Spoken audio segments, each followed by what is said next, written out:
So where do I begin? I suppose, so I'm 24 now, and I am, as Audrey says, president of Humanist students in the UK. I'm just going to move that around. So maybe I start right at the very beginning.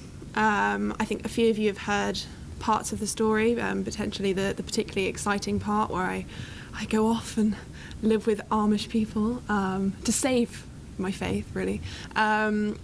But I guess starting at the beginning is interesting for me because as a student of theology and as somebody who is, I guess, constantly defending my choice to choose to study religion as an atheist, and somebody who is constantly to my religious friends and community trying to explain why I'm a humanist, an atheist, I feel like I live on a kind of quite a contradictory line, like it's right on the edge, and like, so I always feel like I need to continually reflect on who I am as a person.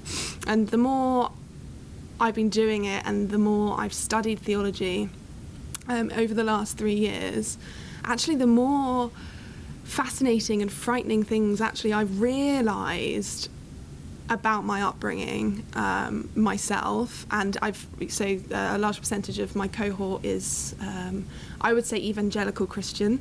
Not that everybody is going to go into ministry, but I would say I see a lot of myself reflected in those people. Most of them are a little bit younger than I am, so who knows, but it's, for me, been quite interesting to look back at all that and have those conversations with people and actually go, oh crap, I believed that. Wow. So this has been a really good opportunity for me to actually look at Christianity as a culture in the UK, actually. And I think for people who've never been religious and never been Christian, it could just it seems cultural, I suppose, and you think, well, it's an easy thing. You go to Church of England, you're, as Emma says, you have tea with the vicar, and everybody's very nice and kind to one another. And to an extent, that's a really great thing about Christianity. There is that community and there is that support system. But actually, what happens when that falls apart? What happens when you disagree? And so that's a battle that I've been fighting, sort of with myself, but also with my community back at home for the last sort of 6 years or so. So my parents are both Baptist Christians. So my church is Baptist, but has quite a lot of Pentecostal influence. It's the kind of church where, I don't know how to describe it, where everybody believes that Christianity has to be your life. It's not just a belief in a God, it is your life. And everything you do when you go to work, when you wake up in the morning, when you eat, that's all given to you by God, and God can give that and he can take that away just like that. And so there is all this like living on the edge kind of thing. But growing up, my parents, and obviously I believe that my parents brought me up as a Christian because they loved me and they believed in the fact that if I wasn't a Christian, and I kind of apologise for them now, having sort of spent those 18 years kind of bringing me up in that way, that potentially that I am going to hell, and I'm not going to be saved. And my dad categorically said that to me a couple of years ago.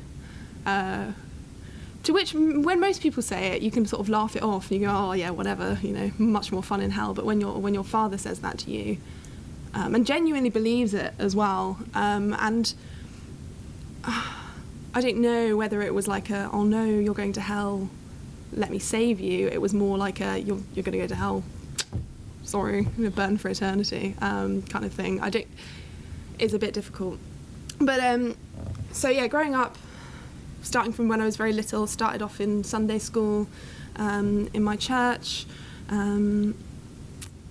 colouring in pictures of Noah's Ark, and actually to me the really fascinating stories in the ancient like texts, the stuff where they've cut out all of the kind of gory bits of it, but some really beautiful tales, but also very problematic theologically. But obviously as a child you never kind of question that. You just see a beautiful colourful ark and a rainbow, and never really questioned, I don't know, maybe I just had a really weird imagination, but I never really questioned why Jonah survived in the belly of a whale. Just sort of took that as a, God can do anything, so,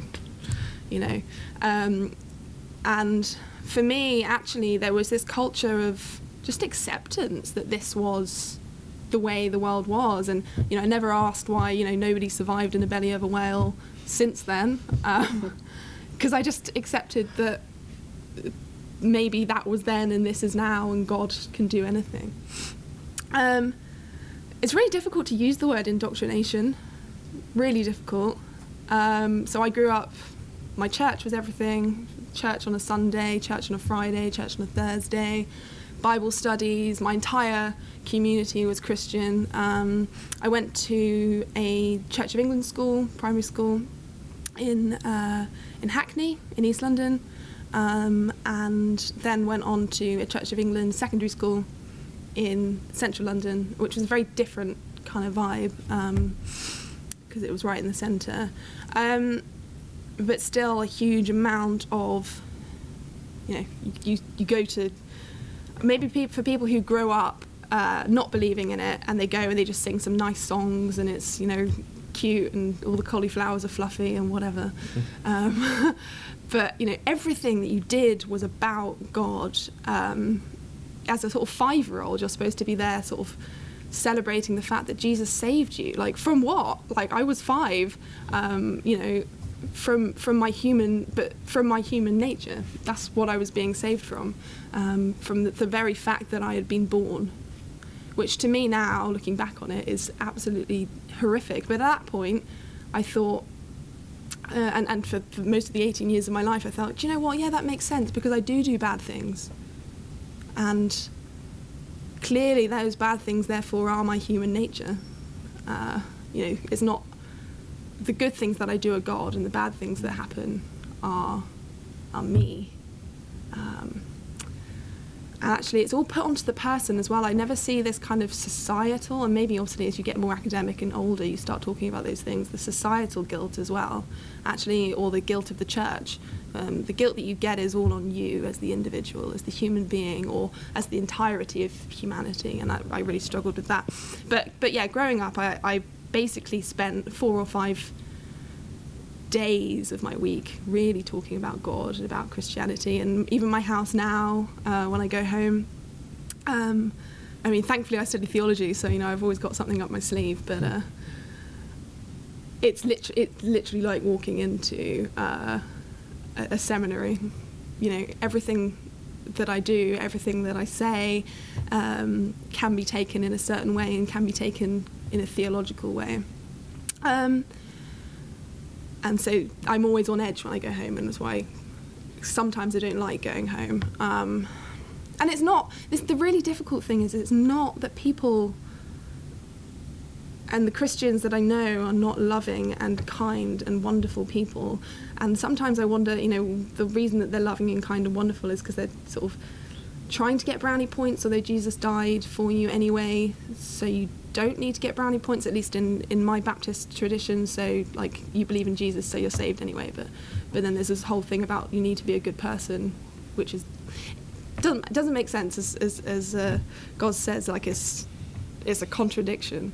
But yeah, so I grew up in that kind of vicinity. I was always fascinated, and have continued to be fascinated with the Bible and with religion as culture. I think when I was about 12 or 13, some things happened in my church that actually shocked me. I don't know why they shocked me. They shouldn't have shocked me. Maybe I was at the age where I was beginning to sort of reason about certain things. So I don't know if I can talk about this on camera, but I will. I know that there will be some people who will watch, but I think it's necessary to talk about, because it shows the danger of such a close-knit kind of Christian community. So, yeah, this is difficult. We had a pastor who was very, very well loved by my church, a lovely man, did, all that a pastor should do for the church, but unfortunately died at the age of 55 or 56. Quite suddenly. Apparently he preached the night before. He said when David's work on earth was done, David fell asleep, and the next day David, my pastor, fell asleep. I don't know if that's true. I wasn't there, but that's the kind of story that goes with it. But so for quite a long time the church lamented his passing, because actually for us, although as Baptists you're not really supposed to have like a hierarchy, there is always like a leadership, and that leadership kind of ties, if that leadership isn't there, then the whole thing kind of falls apart, because people really follow what those people say, and those people aren't necessarily qualified. They're just people who decided to stand up one day, perhaps like myself as a Humanist student president, and said, I want to lead this, I want to have a go, I want to be part of this. And so it was really difficult in my church. And it took a long time for them to find a new pastor. But then when they did, they gave him a chance, but they didn't really like him very much. He wasn't the same as our pastor before. He was very different, more of an academic man than a pastoral man. Not that he couldn't do both, but the church really turned at that point, and a lot of people left the church because of the actions of some people within the church community, and because they didn't necessarily like the pastor. And that really turned ugly. And for me at that point, I think I realised it started to make me question, actually, these people who preach things that they say that they're good people and that God is on their side are no different to anybody else outside. And close-knit communities can become very, very toxic very, very quickly. And actually at the age of 14, that was quite a revelation to me, because actually I looked at the world through very rose-tinted glasses. Everything was fine,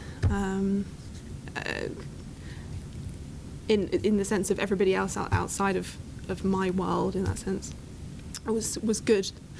But I suddenly kind of realised and woke up to the fact that perhaps even having God on your side doesn't necessarily make you a good person. I started going to things like Soul Survivor, which is a prayer camp. It's really a music show, I'm not going to lie. I loved it. I'm a musician, I sing, I love dancing. A lot of my Christian upbringing was very much based on emotion.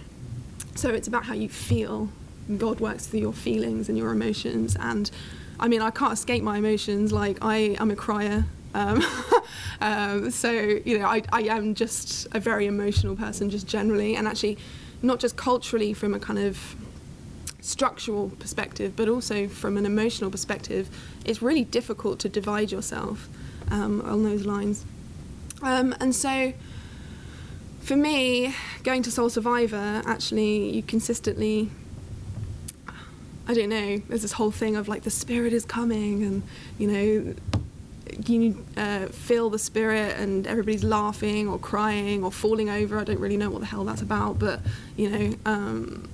weird stuff that you think, well, only if there was a Spirit in this place, only if God was here would this stuff happen. I mean, now I kind of know that it's like mass hysteria, but at the time it felt very real and actually very scary.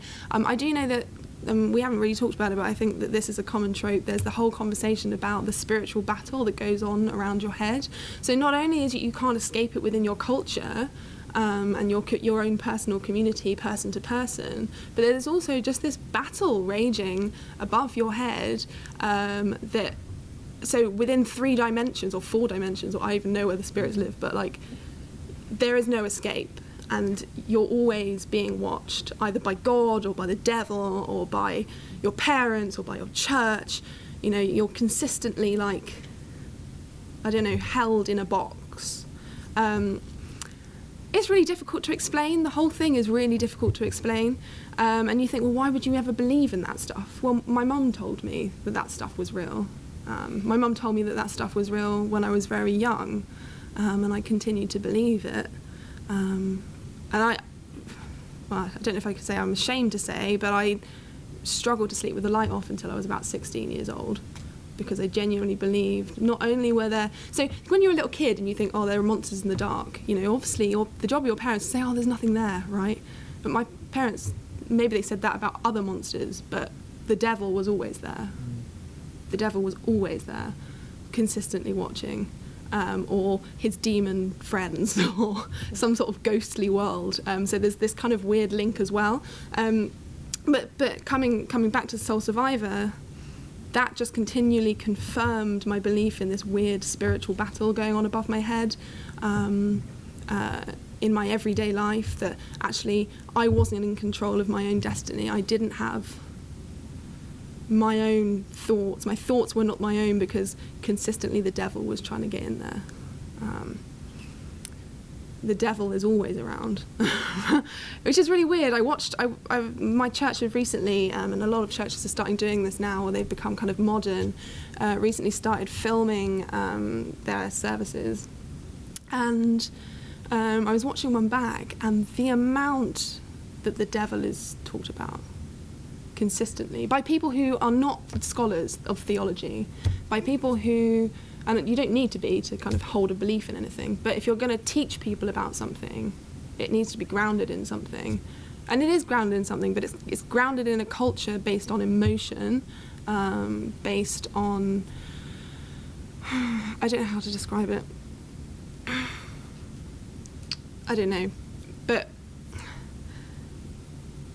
even though there's this great love, and there are people who do some incredible things in the name of Christianity, I won't lie. Maybe in the name of Christianity in order to make people a Christian. So there's a kind of double-edged sword there. So I'm doing this, but if I happen to talk to them about Jesus, I happen to ensnare them in this world, then great. But then there's also this great fear. It's really odd. It's really odd, because there's always a hope that you're reaching for, but the devil's always dragging you down, and there's just no way you can escape it. And it doesn't make sense. But growing up, so that's the kind of thing that I lived in and lived with. And then when I was about 17, I started going out with a boy who was, we'll call him angry atheist. Who was the sort of person who thought the religious people were stupid, and the sort of person who, I don't know, struggled with religion. Anyway, don't ask me how we connected, but he started asking me questions about myself. Questions that because I had met atheists. I had a good friend in my year who was an atheist, but I was always like, she's just a weirdo. Atheists aren't a real thing, because most of my friends were Christian, or at least from a Christian background. But he seemed very convicted in his position. Very convicted. And I remained a Christian for the entirety of the 2 years of our relationship. But for me, that began to start the cogs whirring, and also because he lived in Essex and I lived in East London, I didn't have the opportunity to go to church, because this was really bad, but my parents wouldn't let him stay around at my house, so the only way to do things was to go and stay at his house. So I would spend most of my weekends in Essex anyway, much to my parents' dismay. But then that's the whole control thing. Not under my roof. You can't do it in this vicinity, and God is always watching. Always, God. But it just consistently was that, and so it opened up my world a little bit. And then I went to live with Amish people, because I thought that was going to save me.